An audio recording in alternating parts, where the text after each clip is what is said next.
வாங்க ஐயா வாங்க, 50 ரூபாய்க்கு டி ஷர்ட், 100 ரூபாய்க்கு ஷர்ட், 250 ரூபாய்க்கு பேண்ட்னு எல்லாத்தையும் அள்ளுங்க அப்படின்னு சலுகை விலையில கடை முன்னாடி விளம்பரப்படுனதுனால போக்குவரத்து நெரிசல் ஏற்பட்டிருக்கு. இதனால அந்த பகுதியில பரபரப்பாகவும் காணப்பட்டிருக்கு.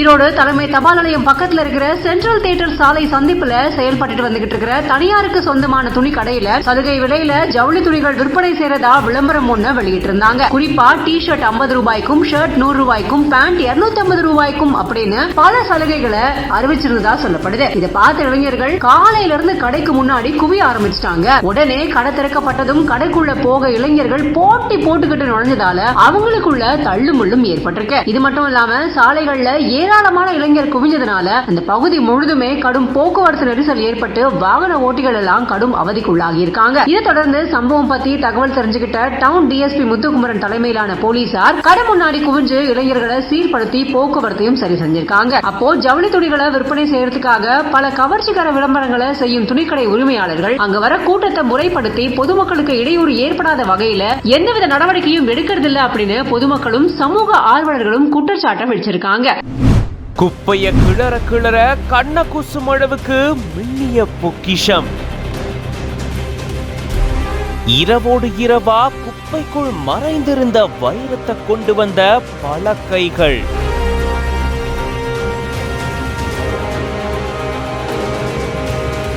கொஞ்சம் விட்டிருந்தா குப்பையோட குப்பையா வீணா போயிருக்கும் இவ்வளோ மதிப்பிலான பொருள். டன் கணக்கில் இருக்கக்கூடிய குப்பைக்குள்ள இருந்து சிறிய அளவுல இருக்கக்கூடிய இந்த பொக்கிஷத்தை எப்படி கண்டுபிடிச்சாங்க? வியக்க வைக்கும் பின்னணி என்ன? ஈரோடு பகுதியில வெண்டிப்பாளையம் அப்படின்ற இடத்துல குப்பை கிடங்கு இருக்கு. ஈரோடு மாநகரம் முழுக்க சேகரிக்கப்படக்கூடிய குப்பைகள் இங்க கொட்டப்பட்டுட்டு வருது. இந்த நிலையில தான் பிரபல நகை கடையில வைரக்கமல் காணாம போயிருந்திருக்கு. அந்த வைரத்தோடு குப்பைக்குள்ள போயிருக்குமோ அப்படின்னு சொல்லி நகை கடை உரிமையாளர் சந்தேகம் சுகாதாரத்துறை அலுவலரை சந்திச்சு இது தொடர்பா குப்பை கிடங்குல சோதனை செய்யணும்னு கோரிக்கை விடுத்திருந்தாரு.